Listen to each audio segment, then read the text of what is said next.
आखिर कौन थे महर्षि वाल्मीकि? डाकू रत्नाकर से कैसे बने साधु कवि? यह है पौराणिक गाथा। रामायण की रचना करने वाले महर्षि वाल्मीकि कैसे बने साधु कवि? वाल्मीकि जयंती हिंदू चंद्र कैलेंडर के अश्विनी महीने की पूर्णिमा को होती है।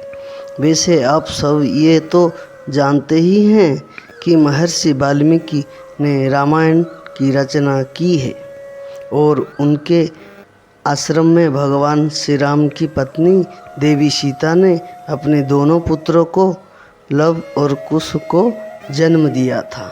लेकिन कथा आप ये जानते हैं कि महर्षि वाल्मीकि साधु होने से पहले एक डाकू हुआ करते थे और एक घटना ने उन्हें डाकू से साधु बनने की राह पर दिखा दी। अगर नहीं तो आज वाल्मीकि जयंती के अवसर पर हम आपको बताते हैं कि वाल्मीकि कौन थे और एक डाकू से साधु बनने की राह पर कैसे चल पड़े। पौराणिक कथा के अनुसार महर्षि वाल्मीकि का मूल नाम रत्नाकर था। उनके पिता ब्रह्मा जी के मानस पुत्र प्रचेता थे। बचपन में एक भिल्ली ने रत्नाकर का अपहरण कर लिया और इनका लालन पालन भील परिवार के साथ ही हुआ। भील अपनी गुजर बसर के लिए जंगल के रास्ते से गुजरने वाले लोगों को लूटा करते थे।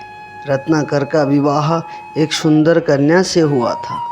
जैसे जैसे उनका परिवार बढ़ता गया, रत्नाकर को उन्हें खाना खिलाना लगभग असंभव हो गया। परिणाम स्वरूप रत्नाकर भी भील परिवार के साथ डकैती और लूटपाट का काम करने लगे। एक बार नारद मुनि जंगल में से गुजर रहे थे, तभी डाकू रत्नाकर ने उन्हें लूटने का प्रयास किया और बंदी बना लिया। इस पर नारद जी ने उनसे पूछा कि तुम ये अपराध क्यों करते हो? तो रत्नाकर ने कहा, अपने परिवार की भरण पोषण के लिए मैं ऐसा ही करता हूँ। इस पर नारद मुनि ने कहा कि जिस परिवार के लिए तुम यह अपराध करते हो, क्या वो तुम्हारे पापों का भागीदार बनने को तैयार है? नारद जी की ये बात सुन रत्नाकर ने नारद मुनि को एक पेड़ से बांध दिया और इस प्रश्न का उत्तर लेने के लिए अपने घर गए। उन्होंने जब ये सवाल अपने परिवार के लोगों से किया तो उनके यह जानकर आश्चर्य हुआ कि कोई भी उनके इस पाप में भागीदार नहीं बनना चाहता था। उन्होंने वापस आकर नारद जी को स्वतंत्र कर दिया और अपने पापों के लिए क्षमा प्रार्थना की। नारद ने अपनी बीणा बजाई और भगवान की स्तुति की। जैसे ही रत्नाकर ने नारद जी की आँखों में देखा, उनका क्रूर मन पिघल गया। इस पर नारद जी ने उनके राम नाम का जप करने का उपदेश दिया। लेकिन रत्नाकर के मुंह से राम राम की जगह मरा मरा शब्द निकल रहा था।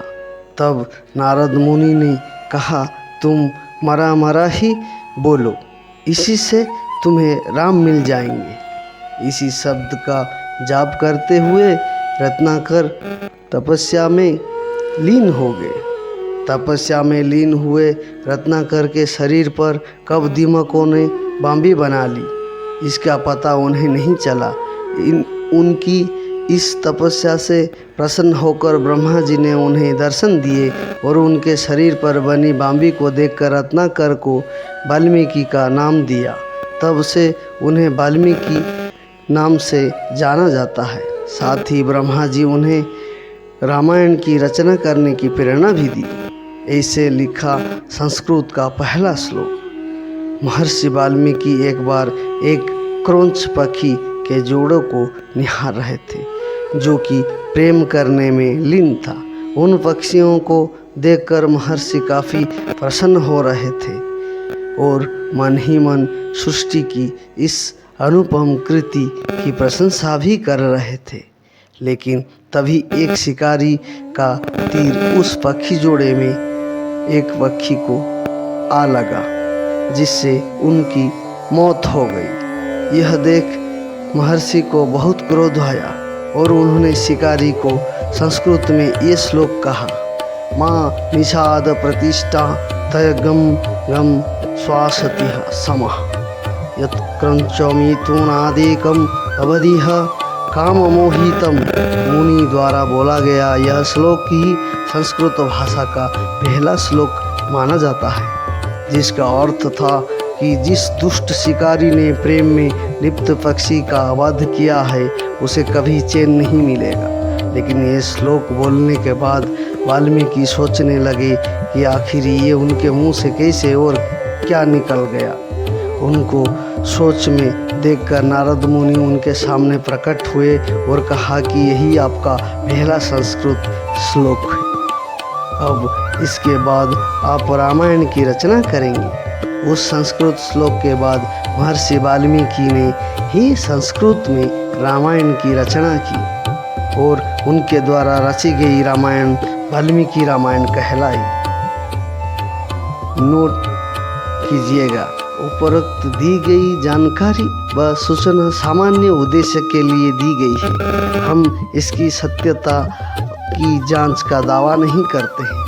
यह जानकारी विभिन्न माध्यमों जैसे ज्योतिषियों, धर्म ग्रंथों, पंचांग आदि से ली गई है।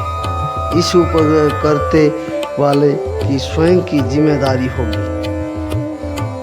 जय हिंद।